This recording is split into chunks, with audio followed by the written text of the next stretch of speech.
Assalamualaikum warahmatullahi wabarakatuh. Kembali lagi di channel SDB ARTA. Dan untuk kisah yang akan gua bawakan kali ini, sebuah kisah yang berjudul Pocong di Kebun Karet Tua. Sebelum kita lanjut ke ceritanya, tekan dulu tombol like video ini, dan jangan lupa tekan juga tombol subscribe channel ini. Nyalakan juga lonceng notifikasinya agar tidak ketinggalan cerita-cerita lainnya. Seperti apa untuk kisah kali ini? Langsung saja kita masuk ke ceritanya. Malam itu, suasana di desa Kedung Sewu terasa begitu sunyi. Suara lolongan anjing terdengar dari kejauhan. Angin malam berhembus kencang, membuat udara malam itu semakin terasa begitu dingin. Rasanya aneh, Sar. Angin kok anyir, yo? Suara Pak Sukri memecah sunyi malam. Tangannya menggenggam erat pentungan kayu, sedangkan senter kecil di tangannya bergetar karena gemetar.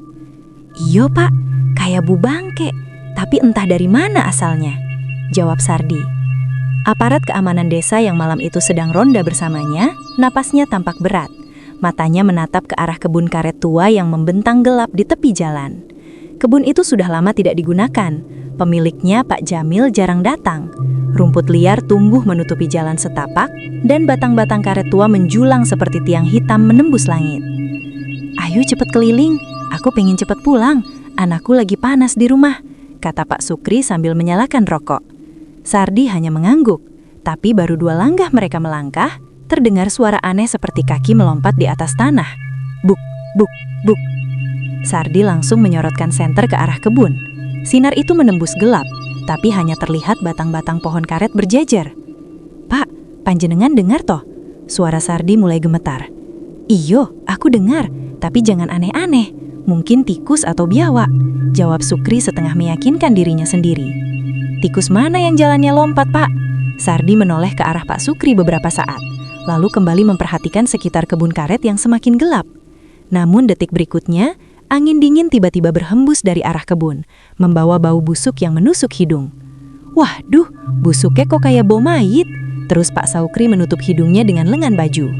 Sardi menyorotkan senter lagi, dan kali ini sinar itu menangkap sesuatu. Kain putih panjang tergantung di antara 2 batang karet, bergerak pelan, seperti melambai. Astagfirullah, apa itu, Pak? Sardi mundur selangkah, tapi Pak Sukri menatap lekat-lekat. Kain itu bergerak sendiri, seolah ada yang menggantung di ujungnya.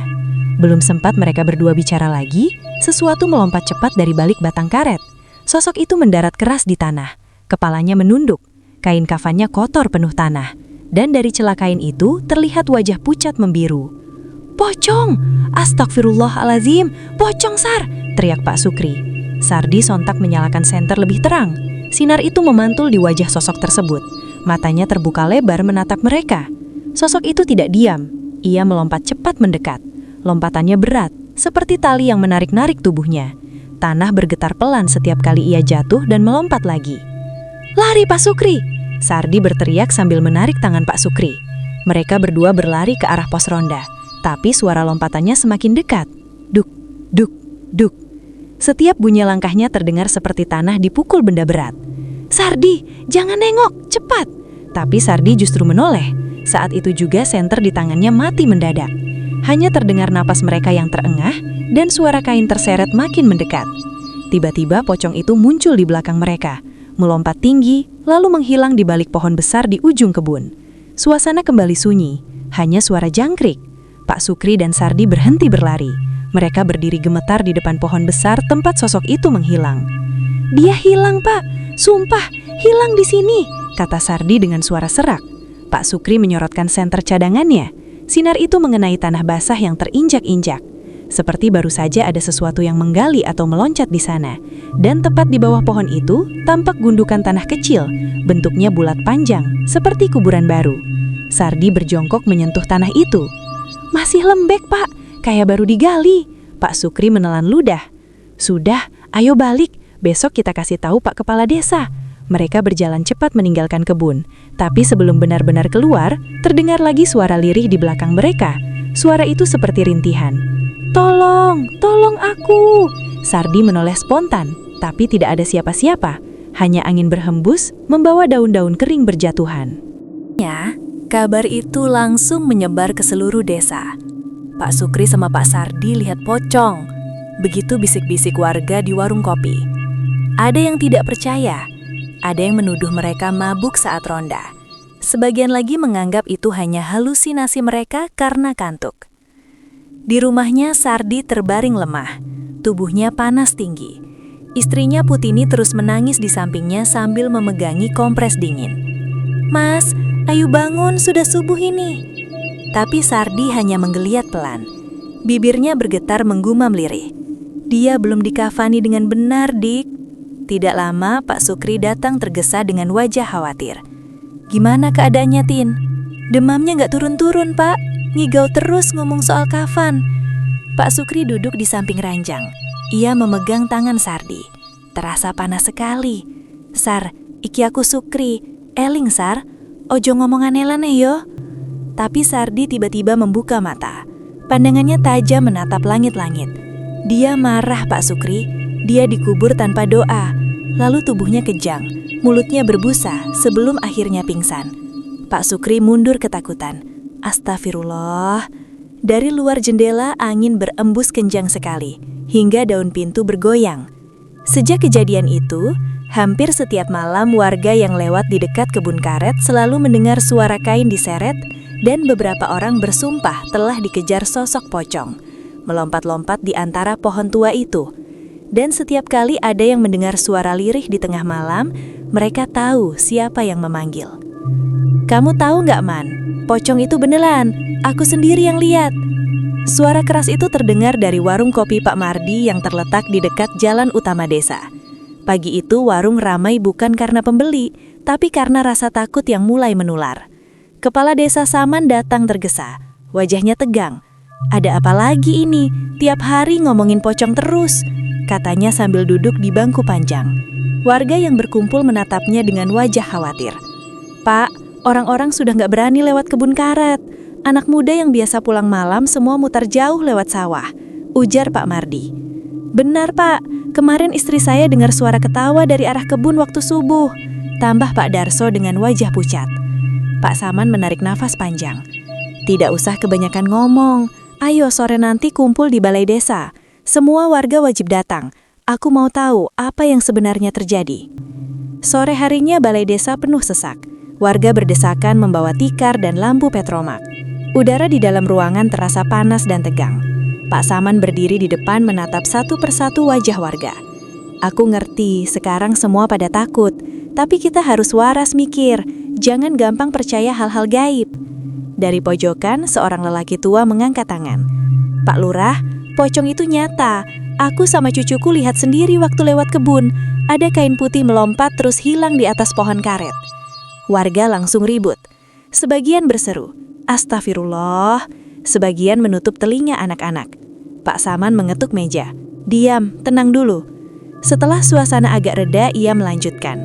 "Mungkin itu orang iseng atau maling yang nutupi wajah pakai kain, tapi kita bakal cari tahu bareng-bareng." Bu Partini, dukun tua desa, tiba-tiba berdiri dari tempat duduknya di depan pintu. Wanita itu kurus, rambutnya beruban separuh. Suaranya pelan tapi tajam. "Sing dikubur di sana ora mati tenang." Semua langsung diam, hanya bunyi jangkrik dari luar jendela yang terdengar. Pak Saman menatap Bu Partini. "Bu, maksudnya prieng?" "Aku sudah merasakan hawa aneh dari arah kebun karet. Waktu aku lewat, bumi menghisap hawa panas. Kayak ada yang dikubur tidak ikhlas. Sing dikubur kuwi ora didongakne, ora dibenarke kafane, arwahe naluk diperbaiki." Beberapa warga langsung beristighfar. Ada yang menunduk, ada yang menggenggam tangan anaknya erat. "Terus harus bagaimana, Bu Partini?" tanya Pak Mardi dengan suara kecil. "Akan doa bareng secepatnya, tabur garam dan kembang 7 rupa di sekeliling kebon. Gak usah digali kubure, cukup berdoa supaya yang mati bisa tenang." Pak Saman mengangguk pelan. "Baik, besok malam kita adakan doa bersama. Tak panggil Pak Ustadz Karim juga.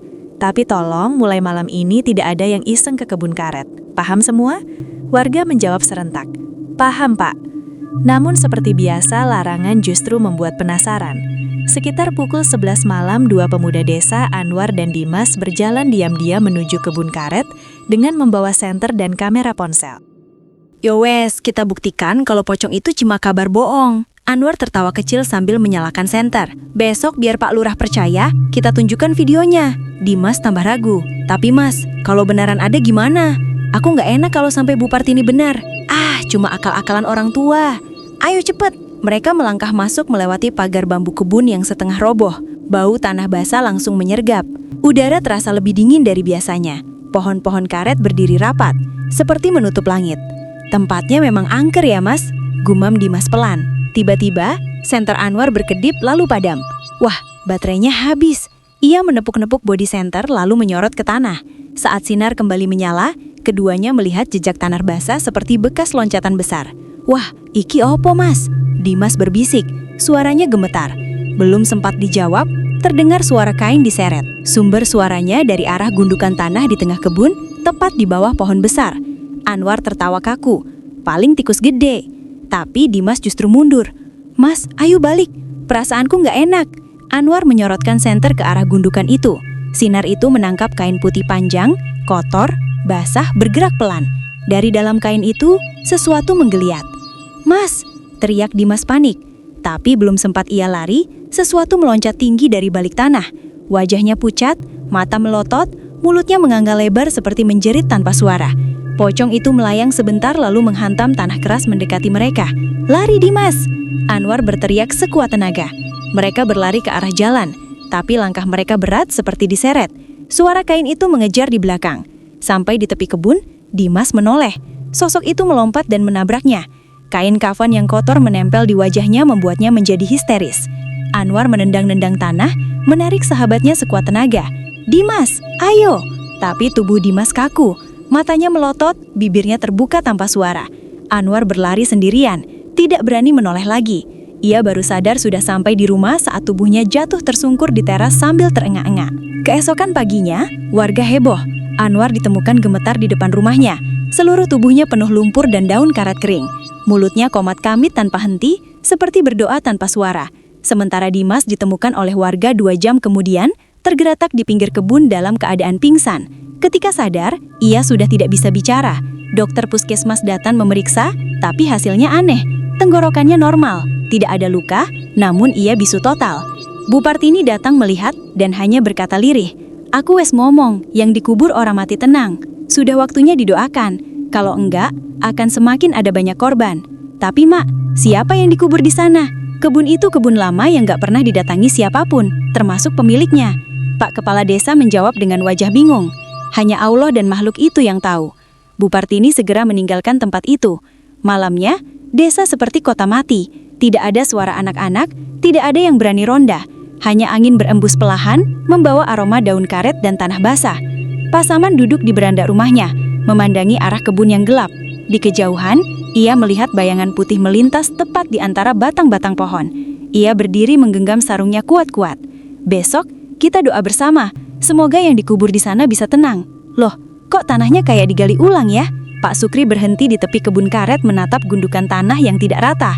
Pagi itu ia bermaksud mencari ranting kering untuk kayu bakar. Tapi langkahnya terhenti sejak melihat sesuatu yang mencuat dari tanah. Sepotong kain putih kotor, masih basah tanah tersangkut di akar pohon. Ia mendekat pelan. Astagfirullah, ini kain apa ya? Gumamnya. Bau anyir langsung menyengat hidung. Kain itu seperti bekas kafan robek di beberapa bagian, dan ujungnya terlihat sisa tali pengikat yang hampir putus. Pak Sukri menelan ludah. Ia mundur 2 langkah, lalu berteriak memanggil warga yang sedang lewat. Man, Paman, sini dulu. Ini aneh. Tidak lama Kepala Desa Saman datang bersama 2 warga lain. Loh Suk, ngapain kamu jongkok di sini? Itu apa? Kayak kain? Pak Sukir menunjuk tanah.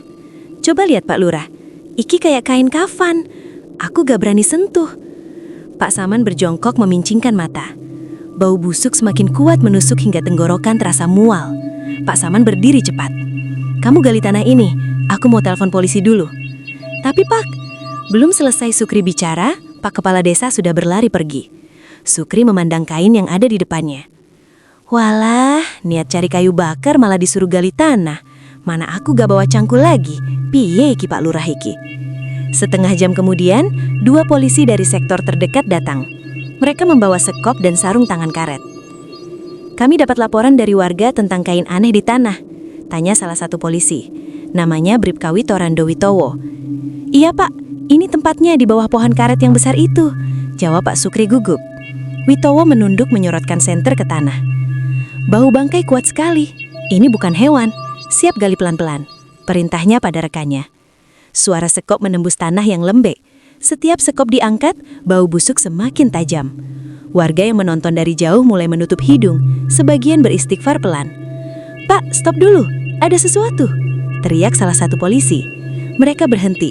Dari dalam tanah terlihat gulungan kain putih kotor. Satu sisi seperti masih menempel di tubuh yang terbungkus. Polisi mulai menggali lebih dalam. Setelah sekitar 15 menit, muncullah bentuk tubuh manusia utuh terbungkus kafan, namun sudah berwarna kecoklatan dan robek di beberapa bagian. Bau busuk menyebar cepat, membuat warga menutup hidung.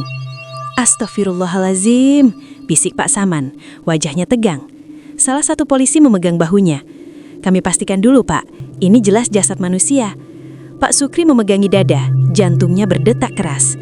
"Pak Lurah, jangan-jangan ini yang membuat pocong kemarin-kemarin itu muncul." Pak Saman melotot. "Jangan ngomong sembarangan, polisi lagi kerja." Setelah jasad diangkat, mereka meletakkan di atas terpal biru. Kain kafannya sudah robek hampir seluruhnya. Bagian dada dan wajah sudah tampak tulang dan kulit yang menghitam. Salah satu warga muntah di pinggir pohon tidak kuat menahan bau dan pemandangan itu. Bribka Witowo menutup hidung dengan masker. "Kemungkinan ini korban pembunuhan. Kita kirim ke rumah sakit untuk pemeriksaan lebih lanjut." Ia menatap warga dengan nada tegas. "Mulai sekarang area kebun ini ditutup. Tidak ada yang boleh masuk tanpa izin. Paham semuanya?" "Paham Pak, paham," jawab warga serempak meski wajah mereka masih pucat ketakutan. Pak Sukri menatap kain kafan yang sudah hancur itu. Entah kenapa ia merasa ada yang menatap balik dari balik lipatan kain itu. Ia buru-buru menunduk. "Pak Witowo, boleh saya tanya, kira-kira mayat ini baru dikubur atau udah lama?" Bribka Witowo menatap tanah lembek di sekitarnya. "Sulit dipastikan, tapi dari kondisinya sekitar 2-3 bulan, masih terlalu segar untuk kuburan lama." Kalimat itu membuat warga berbisik-bisik. 2 bulan? Tapi siapa yang dikubur di sini tanpa izin? Apa jangan-jangan orang hilang waktu itu ya? Pak Saman hanya diam, hatinya gelisah. Ia tahu tidak ada laporan warga meninggal tanpa pemakaman resmi selama beberapa bulan terakhir. Menjelang sore, polisi membawa jasad itu dengan mobil patroli. Sementara warga masih berkumpul di depan kebun, saling berbisik. "Kayaknya ini beneran sumber pocong itu, Pak." "Iya. Tiap malam aku dengar suara kayak orang nangis dari arah kebun. Merinding." Pak Sukri menatap ke arah kebun yang kini sudah dipasangi garis polisi. Angin sore berembus pelan membawa bau anyir samar. "Pak Lurah, kalau benar itu korban pembunuhan, berarti yang ngubur dia sembarangan. Makanya arwahnya gak tenang." Pak Saman tidak menjawab. Matanya hanya terpaku pada pohon karet besar yang tampak tua dan bengkok seperti membungkuk ke arah tanah bekas kuburan itu. Malamnya hujan turun rintik-rintik. Pak Sukri duduk di beranda rumahnya menatap gelap di luar pagar. Suara serangga lenyap, hanya angin yang terdengar. Istrinya datang membawa segelas teh. "Kamu udah makan, Mas?" "Belum, aku gak nafsu makan. Sejak tadi kebayang terus mayit itu, Dek. Wajahnya, tangannya, astagfirullah." Istrinya duduk di samping. Katanya tadi waktu diangkat kepalanya menghadap miring. Iya, miring ke arah barat. Kayak gak dikafani bener. Tali pengikatnya juga cuma satu. Mereka terdiam. Dari kejauhan samar-samar terdengar suara orang menangis. Padahal waktu itu sudah hampir tengah malam. "Mas, dengar gak?" tanya istri Pak Sukri pelan. Pak Sukri berdiri menajamkan telinga.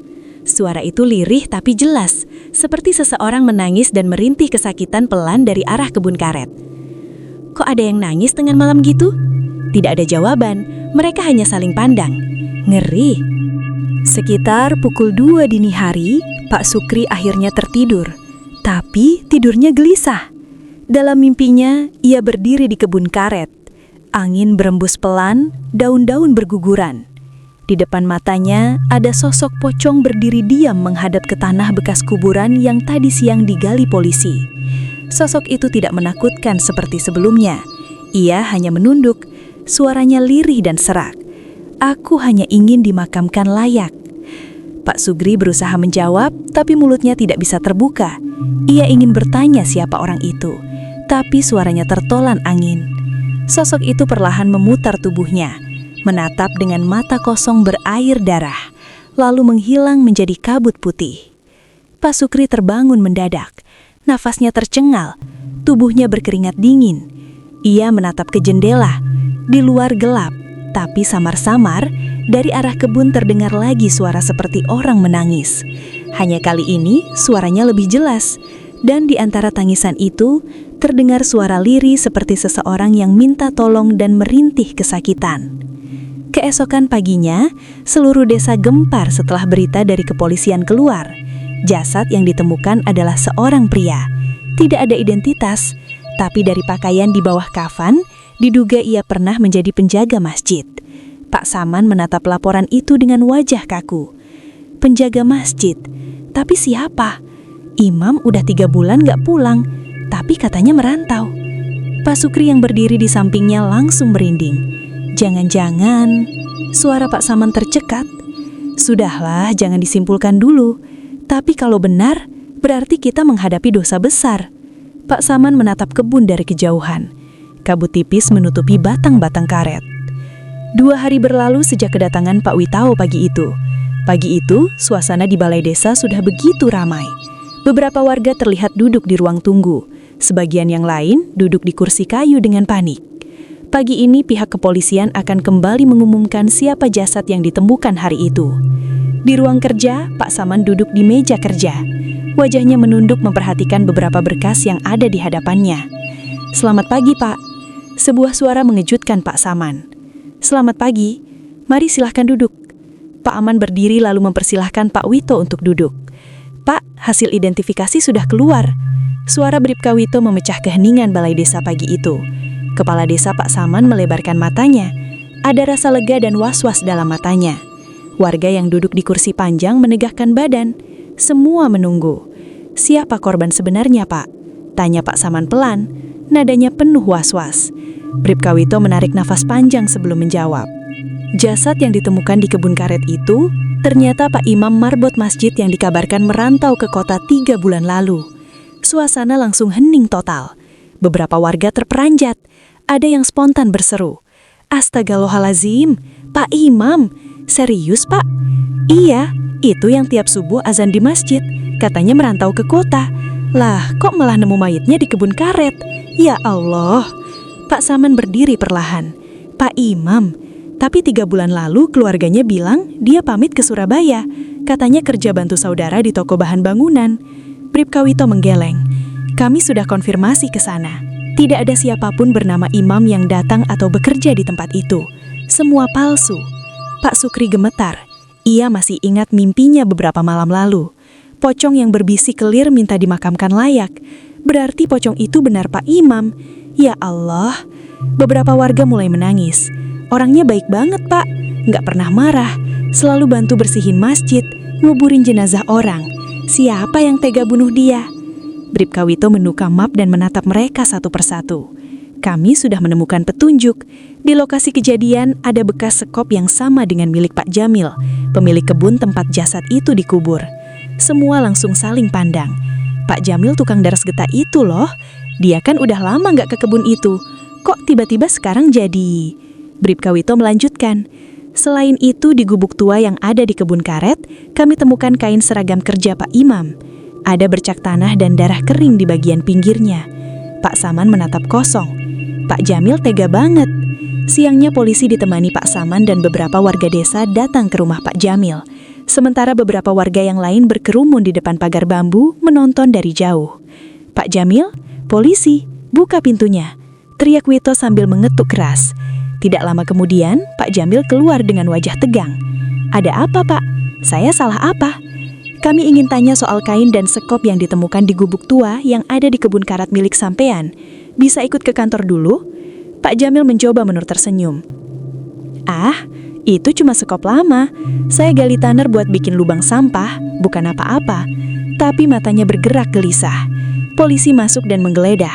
Tidak lama salah satu dari mereka berteriak dari dapur, "Pak, di sini ada ember bekas darah dan sisa tanah basah di ujung sekop." Wajah Jamil langsung pucat. "Pak, ikut ke kantor sekarang."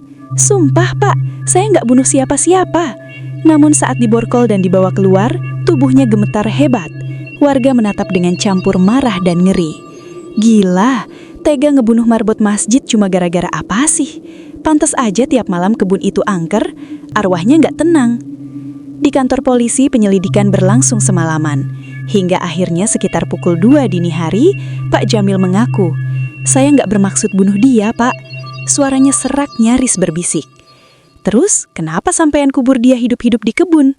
Pak Jamil menunduk, air matanya jatuh. "Dia sering ambil ranting pohon di kebun saya buat kayu bakar di rumah. Ya udah saya larang berkali-kali." Malam itu saya lihat dia lagi bawa ranting.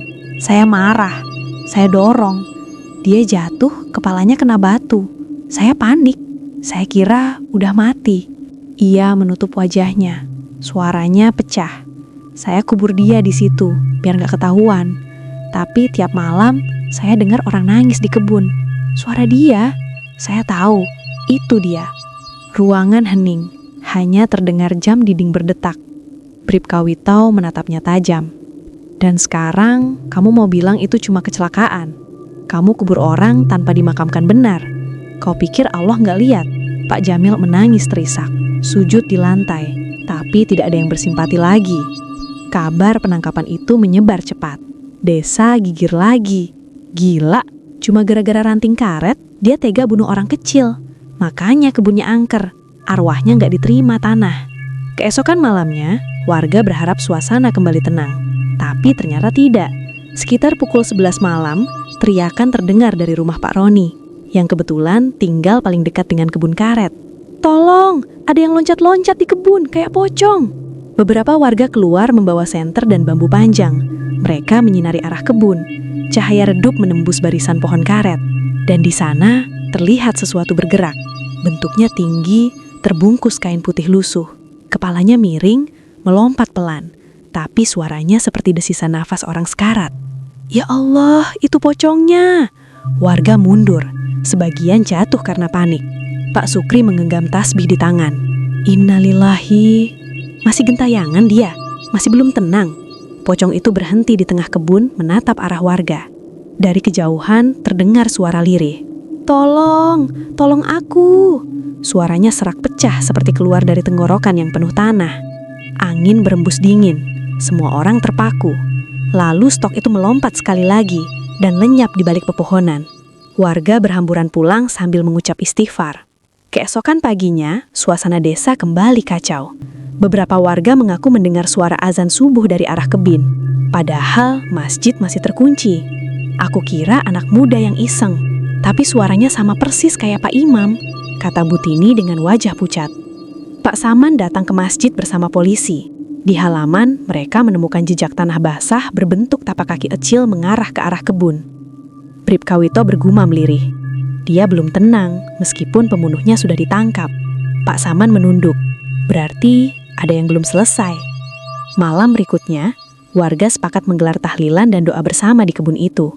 Lampu petromak digantung di daun pohon. Cahaya kuningnya menyoroti tanah bekas galian yang kini sudah ditutup rapi. Udara dingin, angin hampir tidak berhembus. Pak Sukri memimpin doa dengan suara bergetar. "Ya Allah, ampuni dosa hamba-Mu yang wafat tidak dalam keadaan layak ini." Namun di tengah bacaan Yasin, api petromak tiba-tiba padam. Gelap total, terdengar suara dari arah belakang. Suara tanah berderak seperti ada yang keluar dari dalam bumi. Pak, ada yang bergerak di situ." Semua menyorotkan senter, dan benar, tanah bekas galian itu turun pelan, seperti ada sesuatu di bawahnya yang ingin keluar.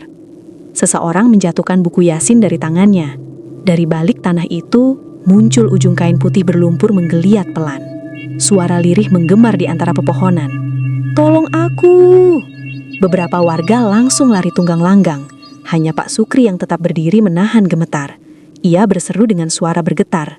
"Tenang Pak Imam, besok pagi kami sholatkan engkau layak. Demi Allah."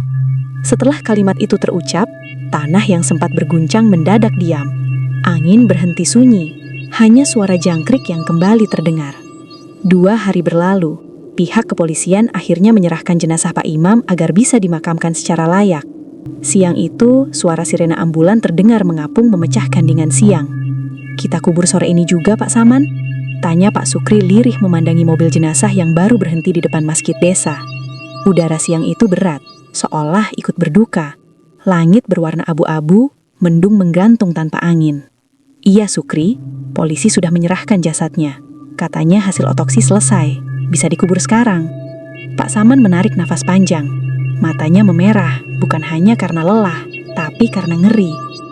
Mengingat apa yang ditemukan di kebun karet itu, mobil jenazah dibuka.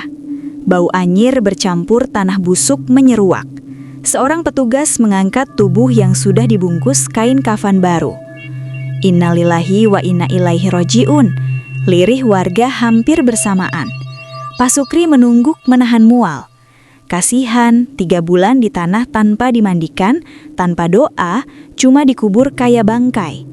Pak Saman menumpuk bahunya pelan. Sekarang tugas kita menebus itu, Kri. Kubur dia dengan cara yang benar, biar arwahnya tenang. Beberapa warga lelaki mulai menggali liang lahat di tanah lapang dekat masjid.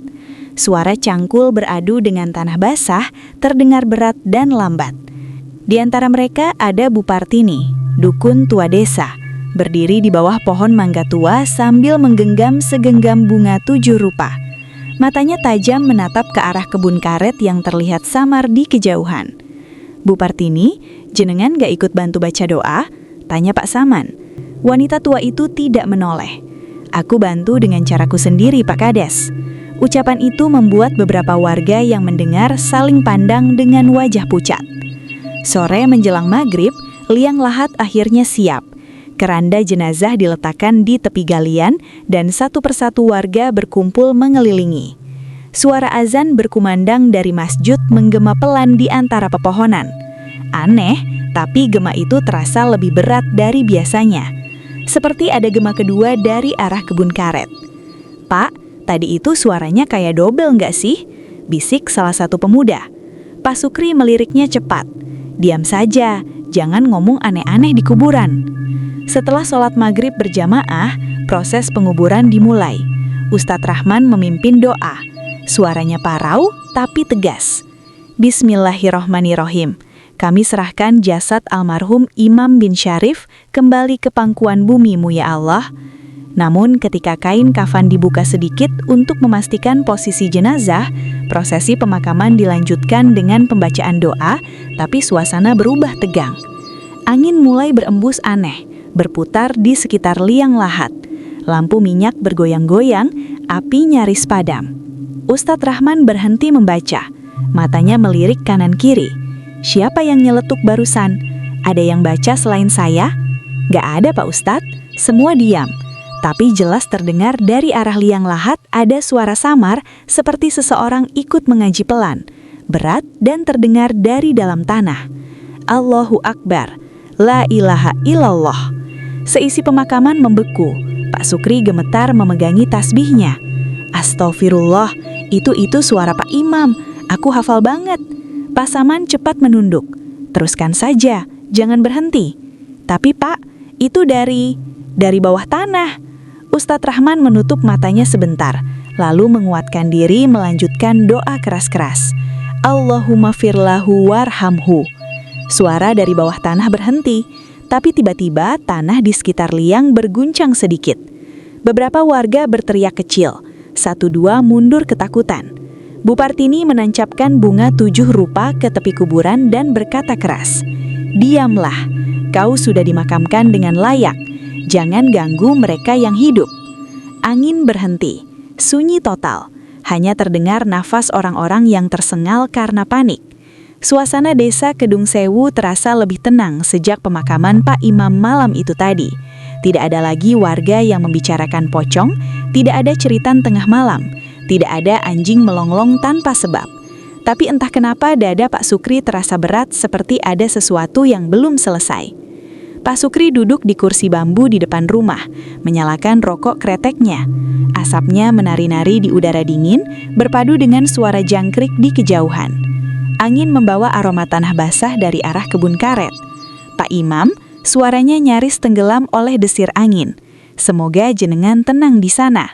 Pak Sukri menatap ke arah jalan desa yang sunyi. Lampu-lampu jalan redup, beberapa rumah sudah gelap dan hanya terdengar suara langkah kambing dari kandang belakang. Lolongan anjing terdengar dari kejauhan. Tiba-tiba dari arah ujung jalan, tampak siluet seseorang berjalan perlahan. Pak Pak Sukri mengernyit. "Loh, siapa itu malam-malam begini?" katanya sambil berdiri mencoba menajamkan pandangan. Sosok itu semakin dekat. Bukan pocong, bukan bayangan aneh, tapi seseorang yang mengenakan baju koko putih bersih dan peci hitam. Langkahnya ringan, wajahnya tenang, senyumnya lembut. "Assalamualaikum Pak Sukri." Suara itu membuat bulu Pak Sukri meremang seketika. Ia mengenal suara itu, suara yang sering terdengar dari pengeras masjid ketika azan subuh dulu. Pak Imam?" Suara Pak Sukri bergetar. Sosok itu tersenyum. "Iya Pak, maaf kalau selama ini saya membuat warga takut." Pak Sukri tidak bisa berkata-kata, kakinya lemas, tapi entah kenapa hatinya justru terasa hangat, bukan takut. "Jadi jenengan selama ini yang muncul di kebun?" Pak Imam mengangguk pelan. "Bukan maksud saya menakut-nakuti siapapun, Pak. Saya hanya ingin ditemukan. Saya ingin dikubur sebagaimana mestinya. Tubuh saya tergeletak di tanah lembab, tidak disalatkan, tidak dikafani dengan benar." Suaranya lirih tapi begitu jernih. Angin berhenti berhembus, tolol malam turut mendengarkan. Pak Sukri menelan ludah, matanya berkaca-kaca. "Astagfirullah, jenengan sudah tenang sekarang kan?" Pak Imam tersenyum, senyum yang sama seperti dulu ketika ia membagikan air wudhu kepada jamaah. "Sudah Pak, terima kasih. Tanpa jenengan, mungkin saya tetap akan tertimbun di bawah kebun karet itu. Tanpa doa, tanpa nisan." Suara jangkrik berhenti. Hanya terdengar detak jantung Pak Sukri dan desir lembut angin malam. Pak Imam menunduk sedikit, lalu menatapnya lagi dengan mata bening. "Sampaikan pada warga, jangan takut pada arwah. Takutlah pada hati yang kotor, karena kebencian bisa membunuh lebih kejam dari pisau." Pak Sukri menatapnya, air matanya jatuh tanpa terasa. "Saya akan sampaikan Pak Imam, saya janji." Sosok itu tersenyum lagi. "Terima kasih Pak Sukri. Assalamualaikum." Dalam sekejap, bayangan Pak Imam memudar seperti asap disapu angin. Tidak ada suara, tidak ada cahaya, hanya aroma wangi bunga kenanga yang tertinggal di udara. Pak Sukri masih berdiri lama di tempat itu. Rokoknya sudah padam, tapi hatinya hangat. Ia menengadah ke langit. "Waalaikumsalam Pak Imam. Semoga jenengan diterima di sisi Gusti Allah." Dari kejauhan, suara azan Isya menggema pelan, menutup malam dengan kedamaian yang telah lama hilang dari desa Gendung Sewu. Oke teman-teman, sekian untuk kisah kali ini. Bagaimana menurut kalian tentang kisah ini? Tulis komentar kalian di kolom komentar. Dan buat teman-teman yang baru bergabung, jangan lupa untuk like, komen, share, serta subscribe channel ini. Dan nantikan kisah-kisah horor berikutnya tetap di channel SDB ARTAI. Wassalamualaikum warahmatullahi wabarakatuh.